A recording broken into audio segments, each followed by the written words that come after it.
बिहार का शोक किस नदी को कहा जाता है? बिहार का शोक कोसी नदी को कहा जाता है और इस कोसी नदी का उद्गम नेपाल में होता है, जहां इसे अरुण के नाम से जाना जाता है। अशोका नदी को उड़ीसा का शोक कहा जाता है और दामोदर को बंगाल का शोक कहा जाता है। नेक्स्ट,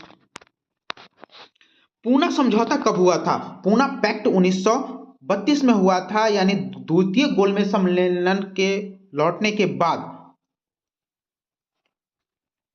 पूना समझौता कब हुआ था? तो पूना पैक्ट 1932 में हुआ था, जब गांधी जी 1931 यानी दूसरी गोलमेज सम्मेलन में भाग लेने गए थे। उसके बाद जब वहां से आए थे तब जाकर के 1932 में पूना पैक्ट हुआ था।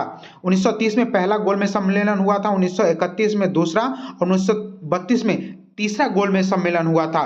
तीनों गोलमेज सम्मेलन में शामिल होने वाले एकमात्र भारतीय हैं, वो है डॉक्टर BR अम्बेडकर, जिन्होंने तीनों गोलमेज सम्मेलन में भाग लिया था और उन्होंने दलितों का प्रतिनिधित्व किया था गोलमेज सम्मेलन में। 1942 में भारत छोड़ो आंदोलन शुरू किया गया था, 9 अगस्त 1942 को। इसीलिए भारत छोड़ो आंदोलन को अगस्त क्रांति के रूप में भी जाना जाता है। निम्न में से किसने तीनों गोलमेज सम्मेलन में ही भाग लिया था? अभी ही मैंने बताया कि डॉक्टर भीमराव अंबेडकर तीनों गोलमेज सम्मेलन में भाग लिए थे। 1857 की क्रांति के समय भारत का गवर्नर जनरल कौन थे? तो लॉर्ड कैनिंग 1857 में गवर्नर जनरल थे और इन्हीं के समय में 1858 का भारत शासन अधिनियम आया था, जिसमें कि गवर्नर जनरल का नाम बदल के वायसराय कर दिया गया था। तो भारत का अंतिम गवर्नर जनरल लॉर्ड कैनिंग और प्रथम वायसराय भी पूछे तो लॉर्ड कैनिंग था, क्योंकि इन्हीं के समय में गवर्नर जनरल का नाम बदल करके वायसराय कर दिया गया था। लॉर्ड कैनिंग का कार्यकाल 1856 से 1862 ईस्वी तक था। वहीं पे लॉर्ड मेयो के समय में प्रथम बार जनगणना हुआ था और लॉर्ड वारेन हेस्टिंग 1772 से लेकर 1785 ईस्वी तक इनका कार्यकाल था और इन्हीं के समय में 1773 का रेगुलेटिंग एक्ट आया था, जिसमें कि गवर्नर को, बंगाल के गवर्नर को गवर्नर जनरल कहा जाने लगा था।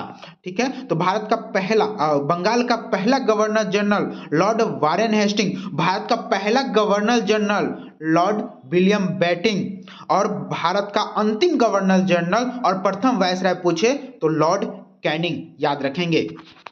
नेक्स्ट बढ़ते हैं, 1932 में कौन सा गोलमेज सम्मेलन हुआ था? तो 1932 में तीसरा गोलमेज सम्मेलन हुआ था, क्योंकि 30 में पहला, 31 में दूसरा और 32 में तीसरा गोलमेज सम्मेलन हुआ था।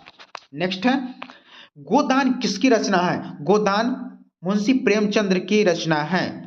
नेक्स्ट, भारतीय राष्ट्रीय पंचांग किस संवत पर आधारित है? तो भारतीय राष्ट्रीय पंचांग शक संवत पर आधारित है, जिसकी शुरुआत कनिष्क के द्वारा 78 ईस्वी में किया गया था। नेक्स्ट, महात्मा गांधी अपना पहला जनसभा कहाँ किए थे? महात्मा गांधी जब दक्षिण अफ्रीका से लौट करके आए थे तो उन्होंने अपना पहला जनसभा बनारस में किए थे। D is the right answer. Next, 15 अगस्त 1947 को भारतीय राष्ट्रीय कांग्रेस यानी INC का अध्यक्ष कौन थे?